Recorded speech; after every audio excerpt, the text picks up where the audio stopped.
Hola, bienvenidos a un nuevo vídeo para el canal. En el día de hoy analizaremos los polimorfismos, continuando con los objetos. Hasta el momento habíamos estudiado eh, muchas cosas sobre objetos, como también hemos estudiado las clases, hemos estudiado los mapas. Ahora nos toca los polimorfismos. Bien, entonces este subtítulo empieza hablándonos que cuando llamas a la función string en un objeto, llamará al método toString en ese objeto para intentar crear una cadena significativa a partir de él. Mencioné que en algunos de los prototipos estándar define su propia versión de toString. Eso ya lo hemos visto. El toString de un array es muy distinto al toString de un objeto. Para poder crear una cadena que contenga información más útil que object.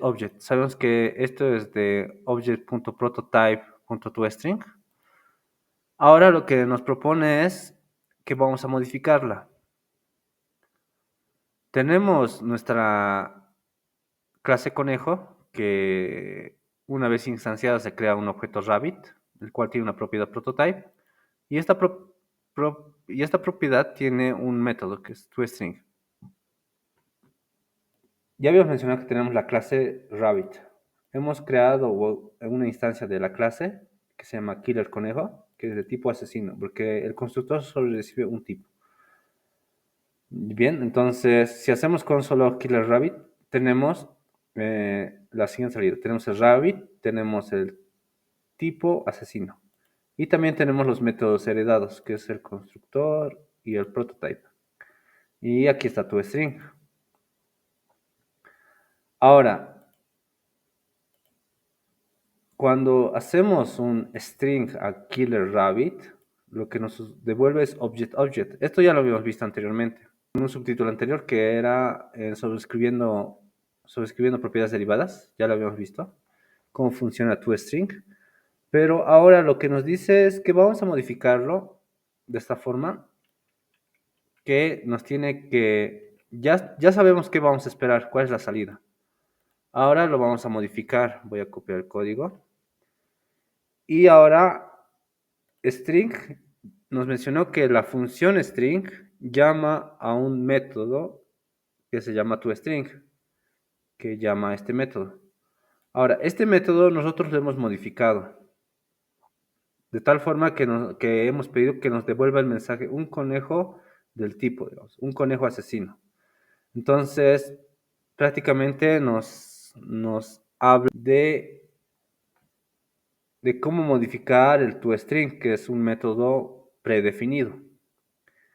En este ejemplo simple de una idea poderosa. ¿Por qué? Porque aquí ya podemos manipular métodos. Nos dice prácticamente podemos manipular métodos, ¿de acuerdo? Cuando se escribe un código para trabajar con objetos que tienen una determinada interfaz, en este caso un método toString, cualquier tipo de objeto que accidentalmente admita esta interfaz puede ser enchufado en el código y este podrá funcionar con él.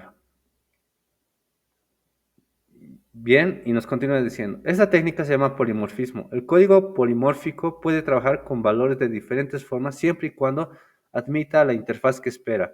Ya hemos explicado qué es una interfaz. Una interfaz podemos entender como una clase, en este caso, como una clase.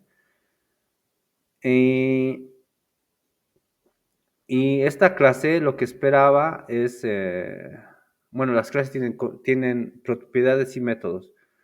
Los métodos, si pueden esperar algún tipo de entrada, estas pueden actuar o no pueden actuar, dependiendo de qué tipo de entrada, pero siempre y cuando sean aceptadas. Ahora nos habla de los arrays. Vamos a continuar con la lectura.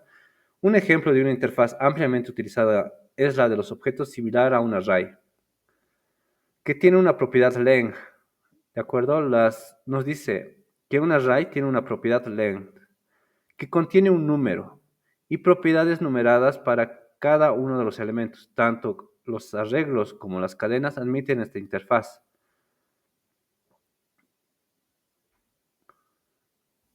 Al igual que varios otros objetos, algunos de los cuales veremos más adelante en el capítulo sobre el navegador. Ya bueno, esto es más adelante. Nuestra implementación de for each en el capítulo 5 funciona en cualquier cosa que proporcione esta interfaz. De hecho, también lo hace array.prototype.forEach. Ahora, bien, rescatemos las cosas que nos dijeron. Nos dijo, lo que nos acaba de mencionar es que un array, internamente, ya hemos explicado que un array deriva de un objeto, ¿no? Eso ya hemos visto igual anteriormente. Y lo que nos explica más que todo es que tiene este formato un array, tiene una longitud que tiene el número de elementos y cada propiedad como nombre tiene un número. Eso lo vamos a ver aquí. Entonces, aquí he creado un array que tiene 4 elementos.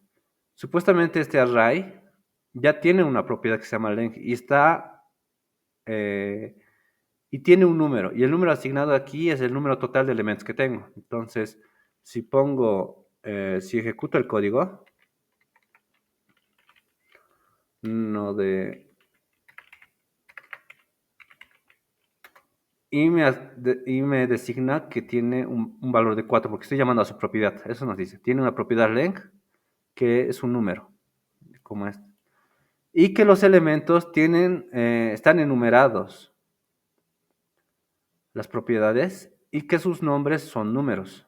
Anteriormente habíamos visto que podíamos acceder a los objetos sabiendo el nombre de la propiedad, por ejemplo, Julia. Ahora, aquí nos dice que de igual manera podemos acceder a los valores de un array poniendo los nombres. En este caso son números. Entonces, podemos poner... Esto ya lo sabíamos, obviamente. Esto lo hemos visto en el capítulo 4, no es nada nuevo. Solamente que estamos tratando de entender la estructura de un array para hacer lo siguiente. Esto voy a poner 2 para que tengan un ejemplo que debería imprimir hola. Y efectivamente. Entonces, bien. Ahora, lo interesante aquí es que vamos a usar el for each con el método call. Ya sabemos cómo funciona el método call, sabemos cómo funciona el método for each, pero lo que vamos a hacer es ahora pasarle un objeto y que imagine que es un array. Entonces, voy a comentar esto y descomento esto. Entonces nos dice, ya, a ver, recordemos cómo funciona el método call. En el método call nos dice que necesitamos un método de un objeto. En este caso puede ser, por ejemplo, en este caso, ¿cuál es cualquier método? Digamos, método. Ok, no me deja. Entonces voy a decir así, un método. Un método cualquiera, punto call. Y en call lo que espera es un objeto.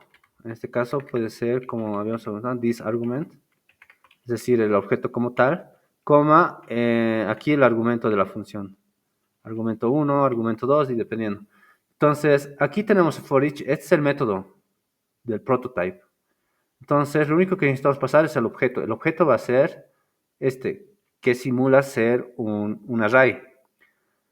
El argumento for each trabaja con funciones de orden superior, es decir, vamos a enviar una función, en este caso una función flecha. Y lo único que va a hacer va a ser un recorrido de elemento a elemento siguiendo su estructura, que es primero 0, el 1, el 2, y así sucesivamente. Entonces, y es por eso que nos da la impresión de AB. Entonces, esto obviamente que nos va a dar AB. Bien, entonces es prácticamente lo que nos explica del polimorfismo. Igual podemos hacer con los métodos de reduce, el método todos los métodos que hemos visto en arrays, ¿de acuerdo? Entonces, es lo que va al polimorfismo, aunque nos promete que vamos a ver esto en la interfaz del navegador, creo que no nos dijo. Igual varios objetos, algunos de los cuales veremos más adelante en el capítulo sobre el navegador, cuando ya hablemos sobre la interacción del JavaScript con HTML, es decir, el DOM, vamos a ver más ejemplos. Pero por ahora nos conformaremos con saber de que podemos modificar métodos definidos o predefinidos Y también podemos usar métodos de otras instancias, siempre y cuando respetemos el formato con el cual trabajan estos métodos. Entonces, en el siguiente video vamos a ver getters, setters y estáticos. Nos vemos en el siguiente video.